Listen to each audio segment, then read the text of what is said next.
good morning where we are in Texas. And for Karien, it's early evening where she is in Johannesburg, South Africa. Well, we're real excited to have uh, Karien Naude with us, who lives in Johannesburg.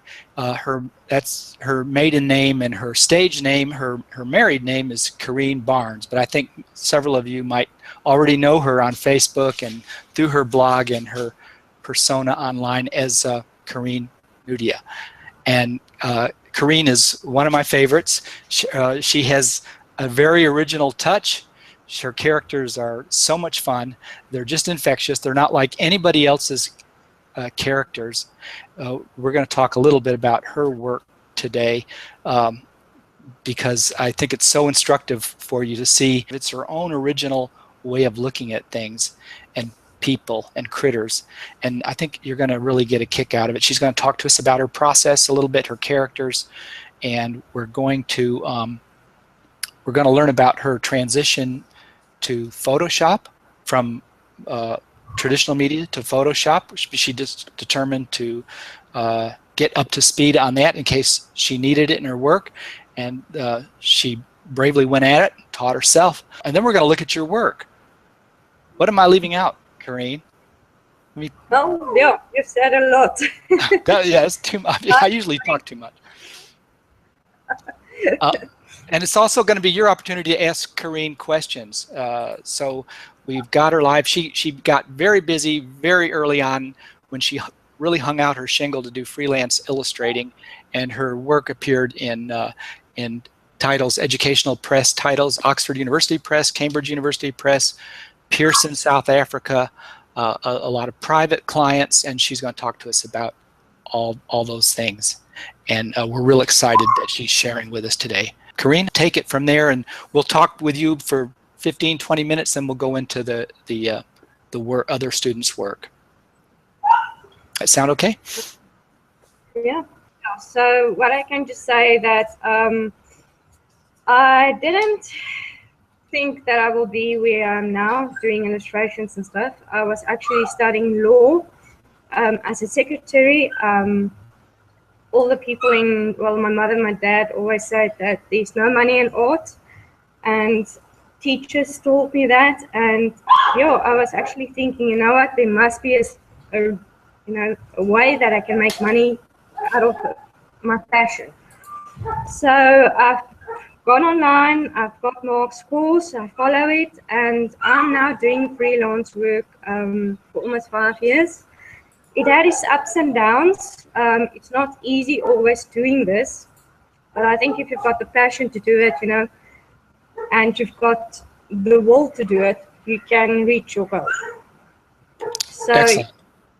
So if you are there outside and this is your passion and you're really starting out, you can make it. You just have to work hard. I would echo all those same sentiments, Karien. It's not an easy path, but it can be a thrilling path if it's who you are. And so, yeah, good. Hey, do you want to look at some of your pieces in the folder just to kind of get you talking about some of those fun pieces that you put up there? Yeah, I just want to see quickly how I can share my screen. I do know we did do this. We rehearsed last week, and she's tech savvy, and she learns these things. Okay, you can see my screen at the moment with all the Yes, we sure can. Okay. Well, let's begin with the Tokoloshi. Excellent. Okay, this is an original piece of art that I've started with. You'll see most of my works, I started out with line and wash. Chris Riddell is one of my favorite illustrators. He's from the UK. He's now laureate of the UK as well. And I've started doing my work more or less like his style. So you'll see it's different from my style now, but the Tokoloshi, it's a character that I first started out. I still got the story, so I still want to publish it on Amazon. But so this was actually a nice one because it's a traditional story of South Africa. And you Yes. were working to turn it into a picture book story. So this was your original. This was for an original project that you're working on. Continue to work on. But yeah, it was a personal one. The Tokoloshi is like a little monster that the Black African people believe in. That the character will come out at night and steal their children and do awful kinds of things. Perfect. On bricks, and yeah, so it was actually, it's a fun legend to create a storybook with. So yeah. Very cool.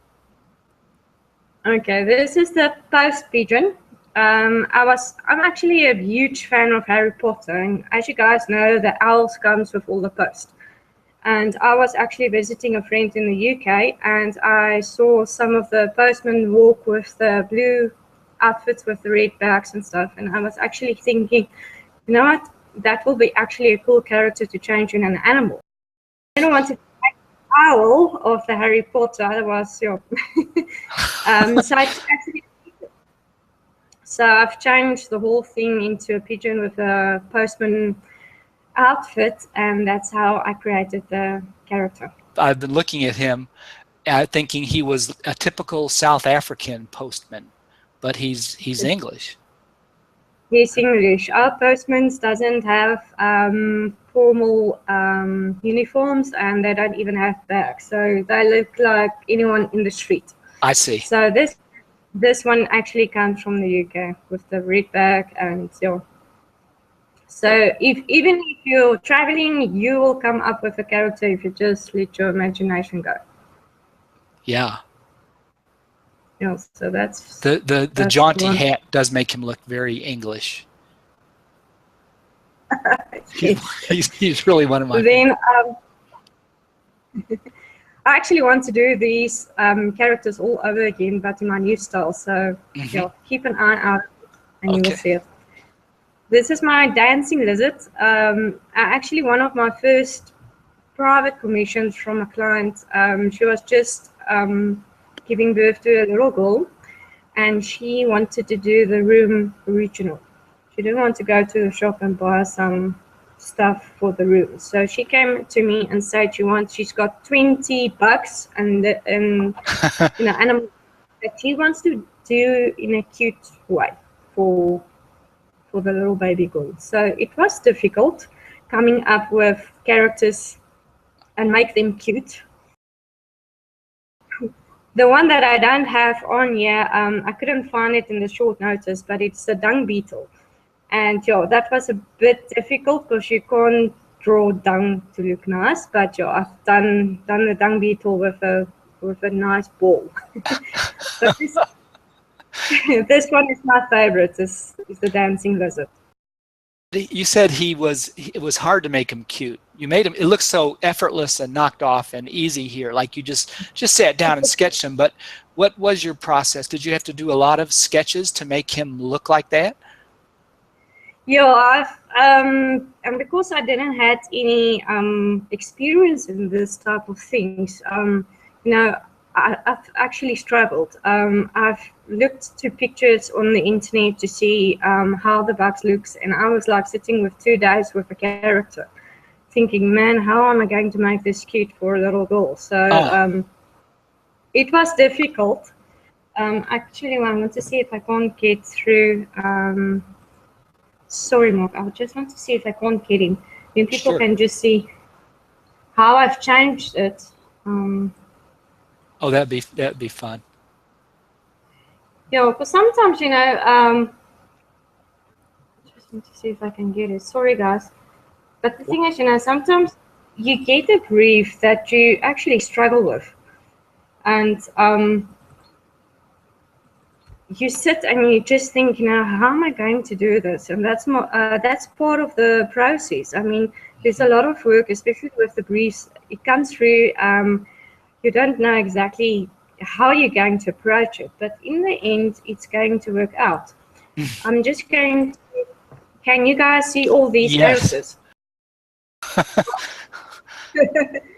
Well, this is the dung beetle that I've changed so that he can actually use a ball instead of dung.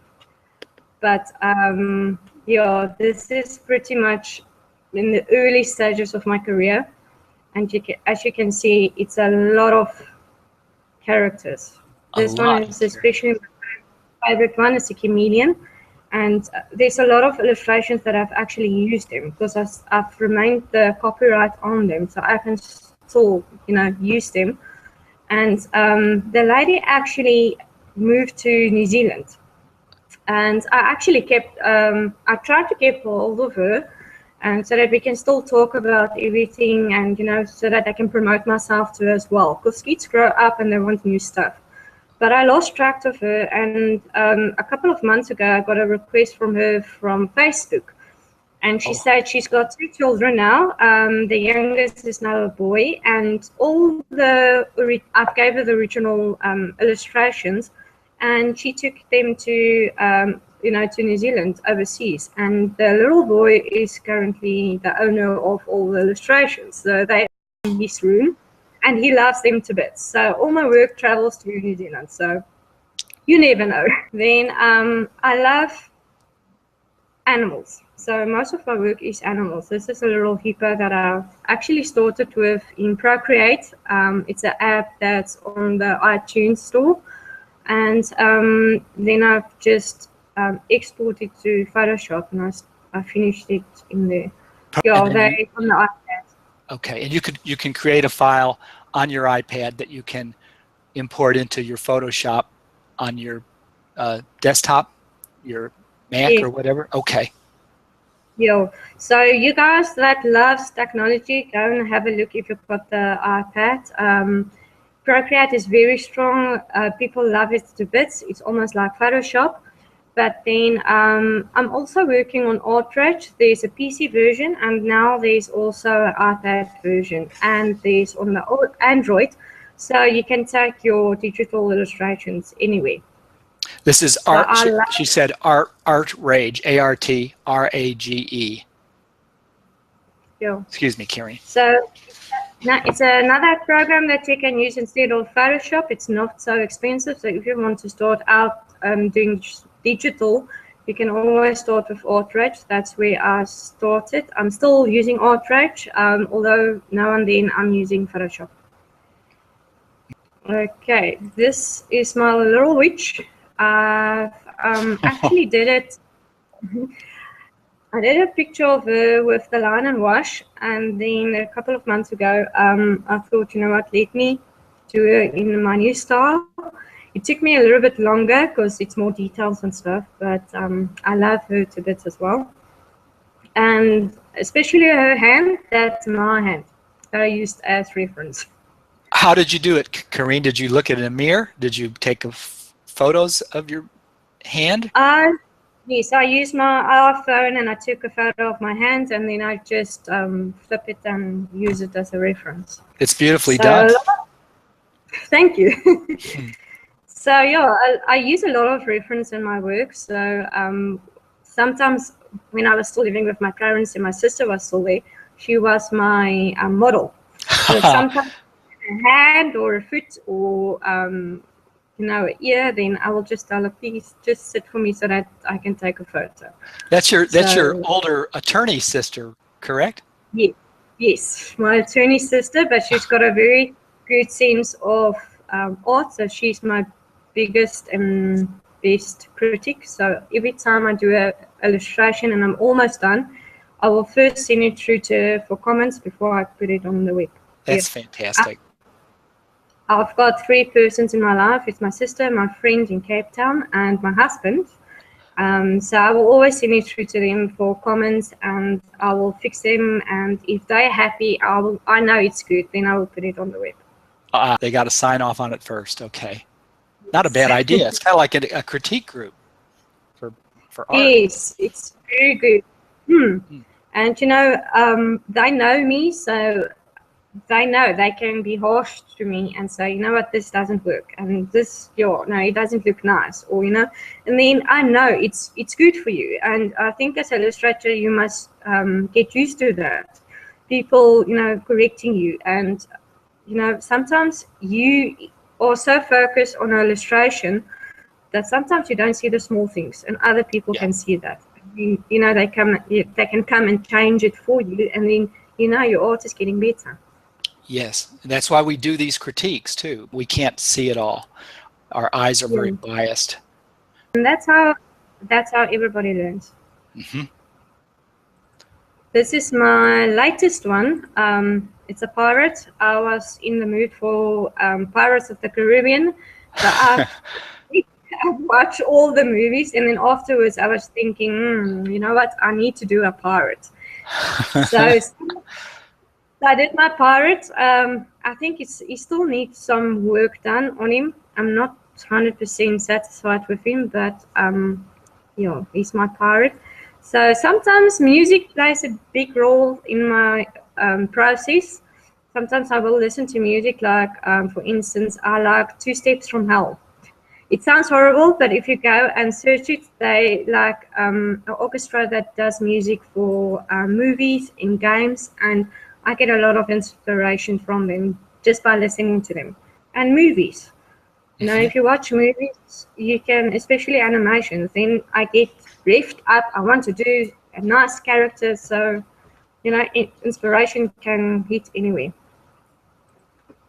Now, was the pirate done in Art Rage? Yes, that one was done in Outrage. It's actually my first one in my new style that I've done in Outrage, because I wanted to find out if I can create the same brushes and feels that I've got from Photoshop. So I've created that one in Outrage. Okay. And then this one is a combination from Photoshop and Outrage. Sorry about that. And it's called Flying. I'm a huge fan of Dutch hounds. I've got my second one, which is very naughty because he's still a puppy. But that's actually a photo of my first Dutch hound. She was sitting like that on the couch with a ball. So I actually used the photo for the inspiration as well. So some of the characters, if you want to create a character, you must really go and do some research, and you have to look at reference just to make your image believable. So with this one is flying. So if you go and look at all photos, you've got the flying hat, you've always got the scarf. So if you create characters, you need to go and look like a pirate. You've got a pirate hat, you've got your bells over your shoulders. So if you create a character, you must go actually and see what can make your character believable. So, with the hippo, he's going fishing. So he needs a bucket for the worms. He needs a fishing rod. So if you create characters, you must just think of the elements, what you can put on your character to make him believable. And then you must also think, about his age. Is he a youngster? Is he a girl or boy? Is he a clean person or a scruffy person? So creating a character is, I'm actually sitting 2 to 3 days just thinking about this character, even if I'm not doing a story about him. I'm just thinking, all these things. Is he naughty? Is he clever? Is he stupid? Just to make your character believable. So, even if you don't write a story about it, you still need to think about all these things to make your character believable. But yeah, the elements is there: the scarf, the hat, the flying goggles, The props, the details. Yes, even the sheep's wool on the flyer's hat. You wouldn't have thought. One would not have thought of such a detail if you weren't looking at. Yes, and even if you look at the box that the child is sitting in, I mean, there's a logo, a recycled logo on it, and just to make it that it's a recycled box.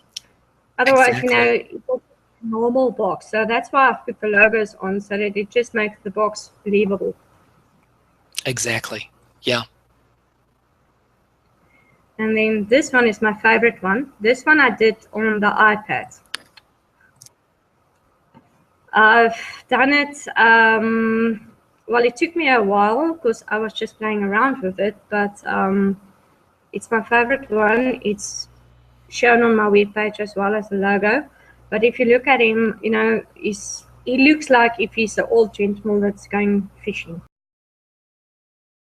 The only problem that I've got with him is I've put suspenders on just to give him that attitude. But I didn't think, and I gave him a belt as well, which doesn't work. Otherwise, why would you have suspenders? I have seen people wear both So, suspenders and belts, so Karien, do you? I have. That was All like, over Texas, the older folks. Yes. Hey, yeah, by the okay. way, So you can go to the little magnifying glass on the top right of your screen, Karien, and you can enlarge him a little bit, and maybe we can just take a let's see. Do you have one of those? Oh, I don't see it. Oh, there it is. Yeah, and we can look at all the fun details. Love the shadow you've put, the cast shadow. What a great detail. and that's one of the tricks I learned in Photoshop by myself. I Oh, went on YouTube and searched for it, and yeah, so that's the only Photoshop, and it's especially my logo. That's Photoshop as well. But this I've done on the iPad. look at that checkered shirt you've got, that long sleeve checkered button shirt. That's so cute. Yeah. So he's my favorite. He's a serious fisherman, you can tell. Then I was actually looking for music for my wedding. I wanted some jazzy music, and to music, I was inspired to do a jazz music man sitting on. a bus Yeah. street busker. I couldn't find nice pictures of New Orleans because I thought that will be awesome to have as a background. So I couldn't find any nice pictures. So I just kept the background blank. But yeah, that's my musician, and I love his socks. Let me see if I can. Yeah, let's take a close look at his socks. I love his shoes and socks and the pail that he's sitting on, the bucket. Oh yeah. See, it's Oh got yeah. all the polka dots on his shoes. On his socks. Designer socks. Designer socks. So this is my new style, but this is an old character. As you can see, it's Gimli from Lord of the Rings, another inspiration while I was watching the movies. Mm-hmm. We all know him, so yeah. I've done this for our event, and the people were being crazy, and they bought a lot of prints of him. I don't know if that was legal because it's already a character, but yeah, that's one of my favorite ones as well. These were bookmarks that I did for a friend. He's a huge friend. He's a huge fan of Don Quixote. This is also a very small, a very old illustration. Yeah, I've seen it through to a publisher in Cape Town, and I haven't received any work from them. But you know, she sent me emails saying that it brightened her day when she received the bookmark, and she said, you know, she's going to keep an eye out for me, and she just loved it. Yeah, and it's terrific. Maybe one day I will get work from her. The layout was fun to do because everything is new and yeah. Yeah. You're going in the grand tradition of European illustration, but like Gustave Doré and Picasso, so many others who have done Don Quixote. And this is also, it was another bookmark that I loved. I love robots. So this also, it was in the same bunch. I think I did 4 different types of bookmarks, and those 2 are my favorites. Traditional medium? This was drawn traditionally. I've scanned it and then I've painted it in Art Rage. in Art Rage. Okay. So it's traditional and digital. And that's that. Karien, you're self-taught. You didn't go to art school. But you've always drawn. Do you have, and yet your work is very assured, very confident, very clever, very cunning, and it's just very entertaining. So how did you get so good? And what advice do you have for aspiring painters, drawers, to improve their craft, and then maybe even to start venturing into the digital areas of Art Rage, Photoshop? Well, like I said, my parents was against art. They didn't think it's going to get me money. So I was actually doing, I was working for lawyers, attorneys, and it was still a passion of me. So I was just drawing as a hobby, and I still liked it and stuff. And then I've actually met a group, Comic Works. They were local. They've met up with each other once a month, and it was actually my first time being around creative persons. And then I've actually started to notice that, you know, they are working for themselves. And I spoke to a lot of people, yeah, they've studied at college or they've studied at the university. And I was actually thinking, you know what, I don't have that background. I don't have money to go and you know, to learn art and all those things. So what I've actually done is I have watched illustrations in magazines and just spent hours looking at the pictures. And you know, when the internet came out, I've actually gone on the internet and seen pictures of Da Vinci and Michelangelo and all those Renaissance artists, and I've just actually studied the art from them. I mean, how they do the backgrounds, how do they do the shading and all those things. And I had a little sketchbooks. My mom always said she shaded it because I was actually studying. I've got my workbooks and I was studying, but inside I had actually my sketchbook. So while I was supposed to study, I was drawing. So that's also a good thing, is to have a sketchbook or just a piece of paper and draw non-stop. Every day I'm drawing. You know, sometimes I don't have the time, but then just a simple picture will get you where you want to be.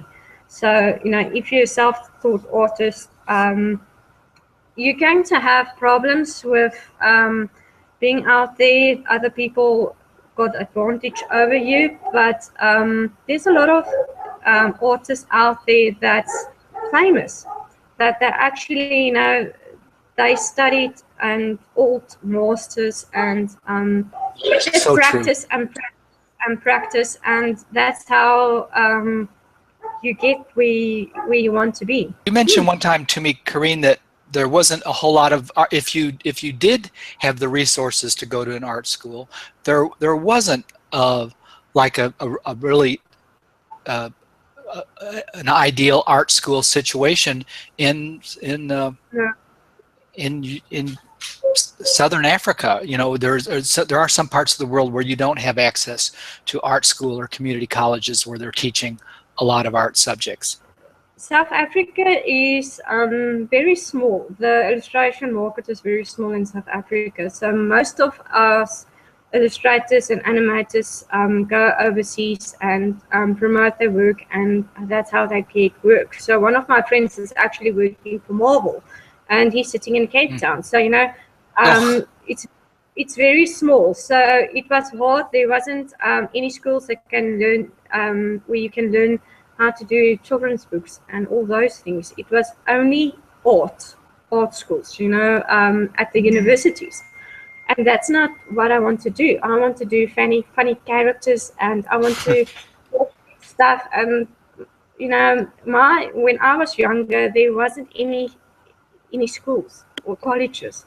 Nowadays, there are colleges that teach animation and digital and graphic design. And so, you know, in a few years, it got so big that Yeah. the young kids are doing that.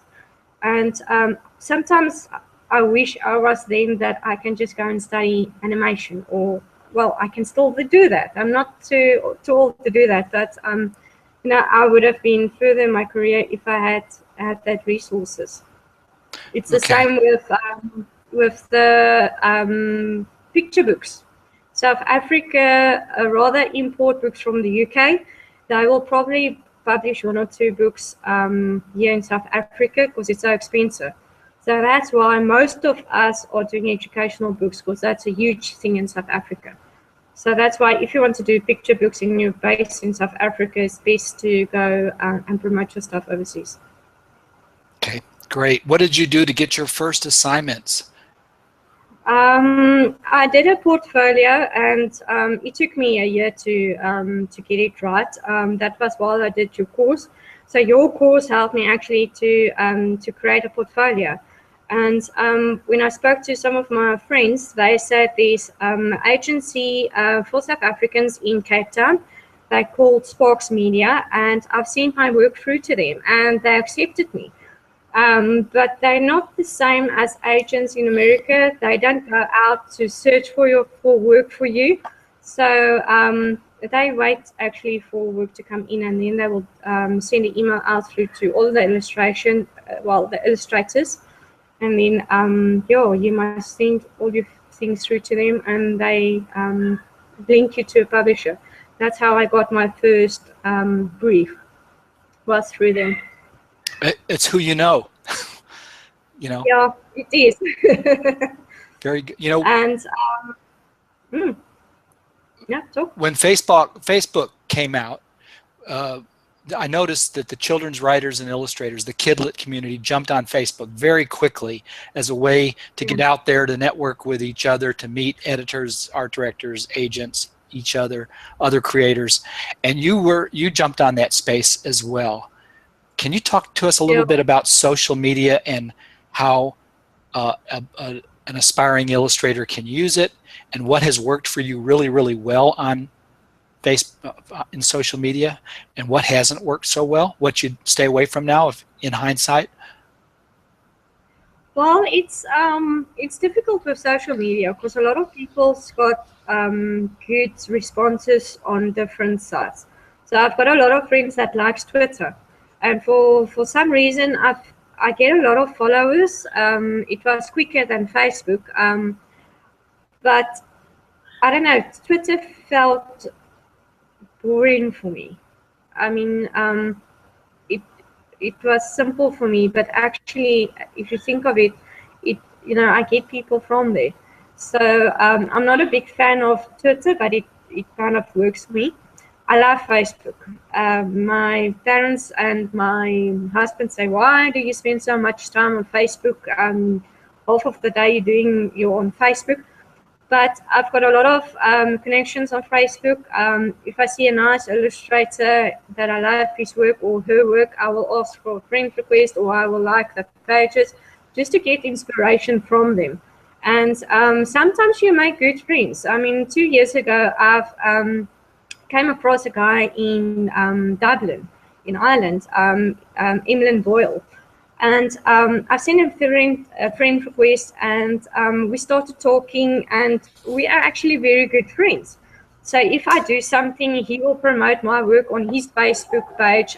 If he does something, I will promote it on my Facebook page. So if you connect to persons and you start actually talking to them and making friends, if you want to promote something, you can always promote them through them. And they don't ask you a cent because they will know sometimes you will help them out. So even with my Facebook page, Facebook is very nice because you can promote your page. Yes, it's a small fee, but it gets followers. So I love Facebook. I'm new on Tumblr, so I'm still trying that out. Google Plus is also very good. I still learn Google Plus, like this is my first hangout. But everyone's got good feedback on their social media. So if you feel comfortable with Twitter, go for Twitter. If you feel comfortable with Facebook, go with Facebook. So it's just it depends on you. So I Good. feel, relaxed with Facebook. That's why my page is so good in Facebook. Yeah, Facebook, it almost feels, doesn't it, like it was made for pictures. It's a picture-friendly, visual-friendly uh, platform, but Twitter is becoming that way now as well, and so many of them are visual, picture-friendly. In Facebook, people click on pictures. In fact, on the internet, that's what people click on, is pictures. We're used to looking at pictures and responding to pictures. What better platform for an illustrator, when you think Yeah. about it? Um, what is the best favorite experience you've ever had with a freelance project, or an assignment, or it could even be your own project? I've actually all my personal projects, I love. Yeah, No, okay. so if I start something, it's with passion that I do it. So I love all my personal projects. If I don't work, I will work on something I like. So that's why my work comes out so good, because it's something I like. Right. I think you know there's sometimes these briefs that I enjoy. I learn a lot of stuff, especially, I mean, it's primary school books that I do, but sometimes you still learn from them. I mean, from different plants, how to grow plants, and things that you forget, and then all of a sudden you're just like, oh yes, I remember this. So so yeah, some of the briefs are nice. I did one for a publisher that was actually a story. It wasn't like the educational books where you learn stuff and science and all those things. It was actually a story about a chicken that went out at night, and the chicken couldn't understand why he needs to cackle at a certain time when the sun comes up. So it was a small story, so it was almost like a picture book. I loved it, but unfortunately, the lady that I worked with resigned. So since then, I didn't get any work from them, but that was the most I worked with resigned. So since then, I didn't get any work from them, but that was the most one I had the fun. It was the best. It's because educational books can sometimes get weary, especially if you do a lot of them. I'm doing now books for Nigerian. So I've got 6 books that I do. All of them is almost the same. And it's about the environment and all those things. And sometimes you just feel like, you want to do something fairy tale or something fun, and you don't want to do science or maths and all those things. So, but Yeah. you get your fun ones and you get your bad ones. Yeah. Yeah, I think most illustrators would agree with that whole sentiment there. That's why it's always good to Yeah. have projects, your own projects. Yes, because it keeps you motivated. So I plan my stuff. So if I get a brief, I plan like I have to do 5 pictures today or 6 pictures today. And then if I'm done, I've got my time for myself. And then I work on personal projects just to get that vibe again of funny characters and stories and stuff. To get you away from that educational field. Yes. What do you think? Should we roll up our sleeves and go into some of the work in the folder and take a look? Yep, we can do that. Okay. I'm going to let you share your screen, and we'll all look over your shoulder. Okay.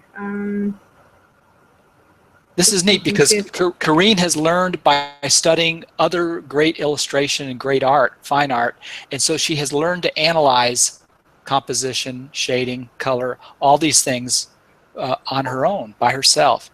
And so she's going to look at your work and probably think aloud with the pieces, kind of the way she would talk to herself in her own self-analysis, which is what critiques are really good for, learning how to think about your work. I've actually looked at it, and I started actually changing some of the illustrations, but I had enough time to do all of them. So let's start with Christine's work. I don't know if Christine is online. We'll act as if she is, but she will certainly see the replay if she's not. if she's not here with Yeah. us live. She hasn't signed in yet. I mean, we haven't had a hello from her or anything, but hard to Okay, tell. I love it. She's got a lot of work still to do in this piece. I can see a lot of improvements. I wanted to change a few bits so that she can see, but the way I love her trees. Oh, sorry. The trees I love with the little leaves and stuff. That's amazing. But I feel this tree can have a little bit more detail, and I feel she's a little bit dark on the water painting. I don't know if you feel the same, or if you look at the, it looks like a bit muddy for me. And I would, if I would be her, I would use a pencil just to create a bit of line work on this. But otherwise, I actually feel it's a very nice piece, because I mean, if you look at the background as well, if you see mountains in the distance, they're always blue. So I can see she's got the artist eye.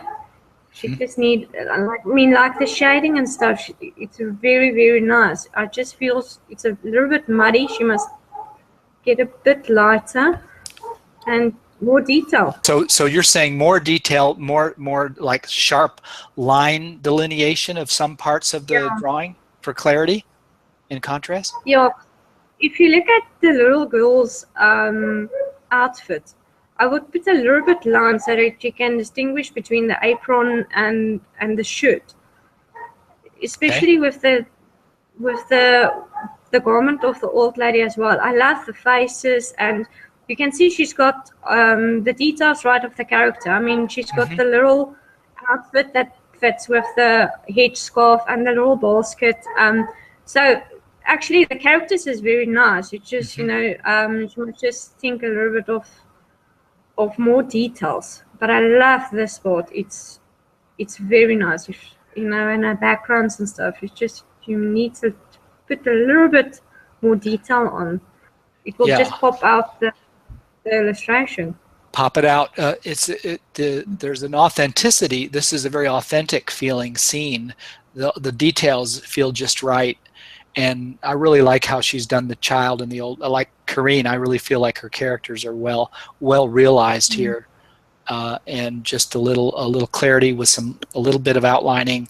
I don't know. What would you think, Karien? If it were you, would you use an ink line, a pen, a brush? How would you put in some of those distinguishing? I would use a brush and a pencil. Colored pencil? Pencil will do as well, or color pencils will also do the trick. But if you can maybe just get a fine brush just to let the detail pops out. A lot of the illustrations or the pictures that were submitted is watercolor. Your course is about watercolor. One of my friends that I've actually made friends online, her name is Monica Baum. I will maybe send you a link, Mark, so that you can maybe see it out through everyone. Her style is exactly the same. Also, watercolors and soft, but she's got those extra detail. Send you the link. You can just send it out through to the students that they can just go and look at her work. Because I think if Christine goes and look at Monica's work, she will see what I mean about the details about the pencils and the pens. Oh, okay. And maybe she can improve her work like Monica. Monica is also a self-trained artist. Her watercolors is amazing. So I think maybe Christine must just go and look at her work just for some inspiration and just to study. I mean, she can. Everybody can have inspiration from another illustrator. Maybe she can contact Monica, and Monica can help her a bit. I mean, Monica is a very nice person and stuff, and she can maybe give her tips on how to get her lines out and just let her, her picture get a bit more detail.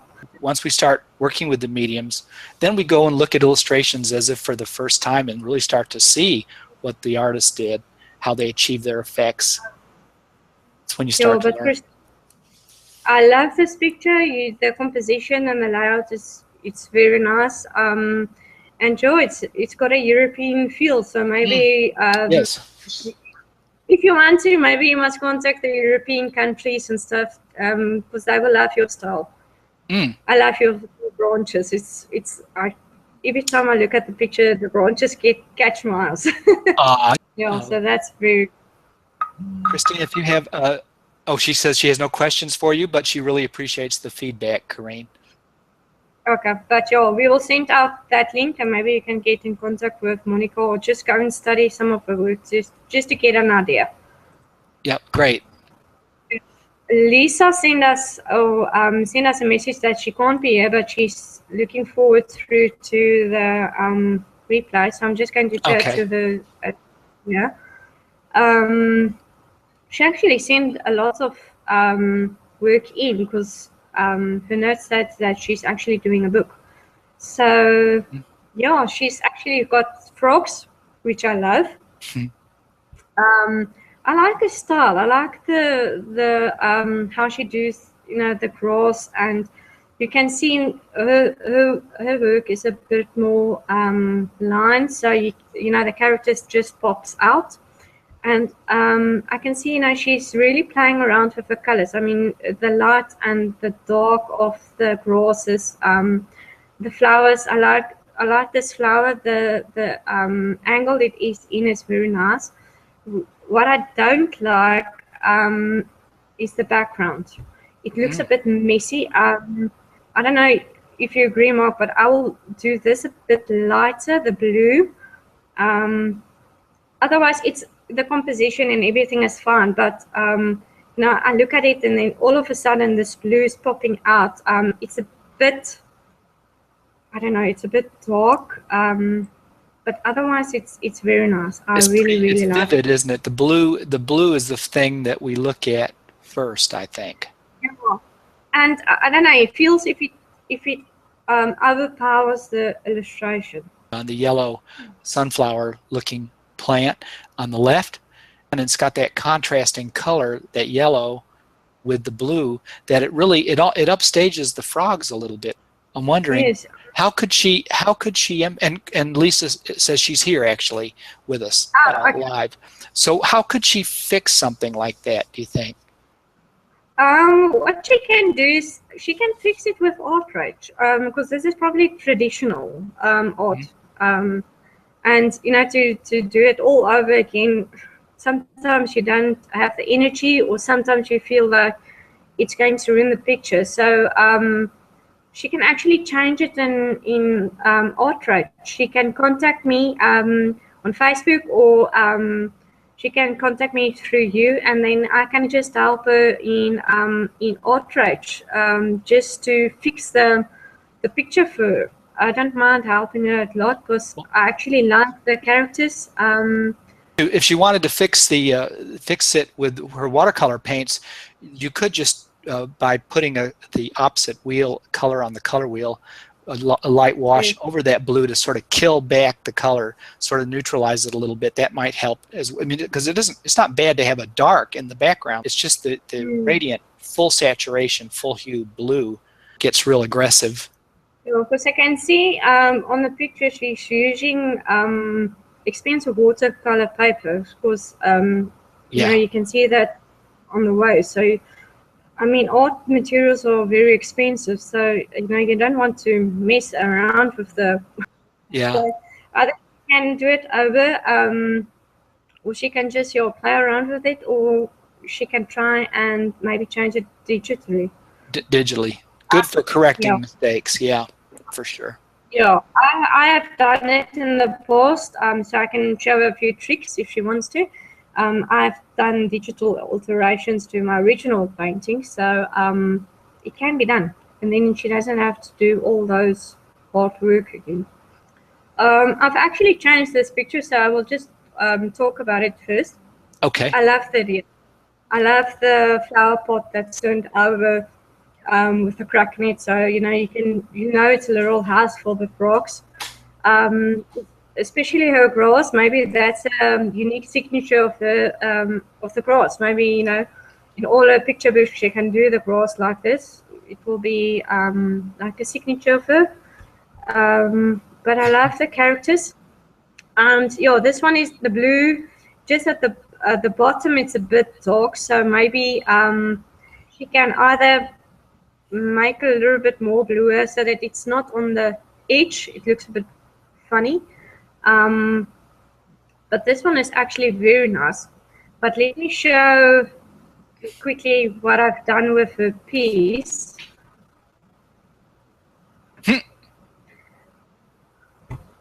Can you still see my screen more? I see quite a little screensaver you got there. I just want to open her piece here.